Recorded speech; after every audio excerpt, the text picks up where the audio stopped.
Tumaas ang ranggo ng Pilipinas sa World Press Freedom Index. Ngunit ayon sa Presidential Task Force on Media Security (PTFOMS), nananatiling malaking hamon ang mga pagbabanta sa media at ang patuloy na paglaganap ng fake news. Si Sigrid Castañeda sa balita. Ikinatuwa ng Presidential Task Force on Media Security ang pagangat ng Pilipinas mula sa ika-134 na pwesto tungo sa ika-116 sa 2024 World Press Freedom Index. Ayon kay PTFOMS Executive Director Undersecretary Jose Torres Jr., ang pagtaas ng ranggo ay bunga ng mas pinatibay na ugnayan sa pagitan ng media organizations at mga ahensya ng pamahalaan sa pagtataguyod ng malayang pamamahayag. Kabilang sa mga hakbang na ipinatupad ng task force ay ang regular na konsultasyon ng mga media group at ang muling paglunsad ng PNP Media Vanguards. Isang team na agad na tumutugon sa mga kaso ng pagbabanta o karahasan laban sa mga mamamahayag. Kasama na rin natin sa table ang mga government agencies. So halimbawa, yung mga dating nire-report na may mga before, yung mga pulis na nanghahabol ng media, ngayon ay wala nang pagkakaintindihan kasi magkakasama na sila, ang mga media organizations and stakeholders, kasama na rin yung mga pulis natin at iba pang mga ahensya. Ngunit sa kabila ng pag-angat ng Pilipinas sa World Press Freedom Index, aminado si Undersecretary Torres na nananatili pa rin ang mga hamon sa malayang pamamahayag, kabilang na ang mga pagbabanta mula sa ilang grupo at ang patuloy na paglaganap ng fake news at disinformation na anyay itinuturing na pinakamalaking banta sa media freedom. Patuloy pa rin po yung mga challenges tulad halimbawa yung mga pagbabanta. Hindi po natin maikaila na meron pa rin mga grupo, may mga individual na dahil sa reporting na ating mga media ay tinatamaan at minsan ay nagbabanta. At ito ay patuloy nating inimbestigahan at hindi po natin ito pinapalampas.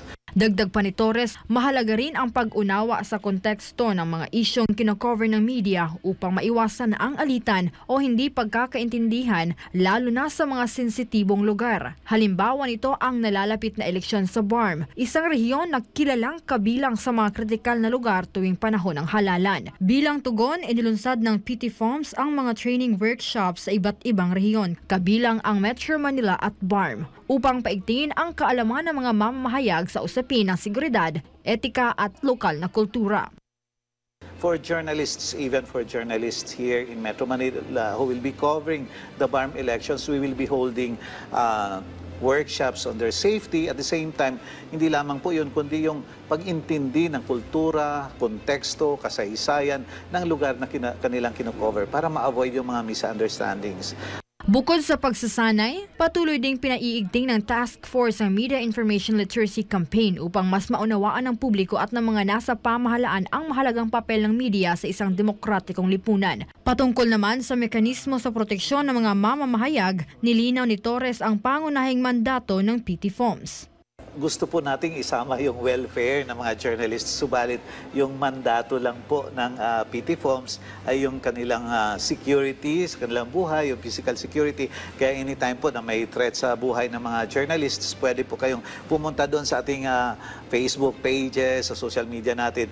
Bukod dito, mayroon ring 24/7 monitoring system ang ahensya kung saan maaaring mag-ulat ng banta sa buhay gamit ang QR code na nakapost sa kanilang social media platforms. Sa mga kasong legal naman, nakikipagtulungan din sila sa Public Attorney's Office at sa mga prosecutor upang tugunan ang mga reklamo. Hinimok din ni Torres ang publiko at mga kawani ng media na magkipagtulungan at suportahan ang ethical journalism. Sa huli, paalala ng PTFOMS sa lahat ng media practitioners na laging mag-ingat hindi lamang sa mga banta sa pisikal na seguridad, maging ang pagpapangalaga sa mga sarili sa pagpapatuloy ng paglilingkod sa publiko upang maihatid ang tamang balita, tamang impormasyon para sa lahat. Para sa Diyos at sa Pilipinas nating mahal, Sigrid Castañeda, SMNI News.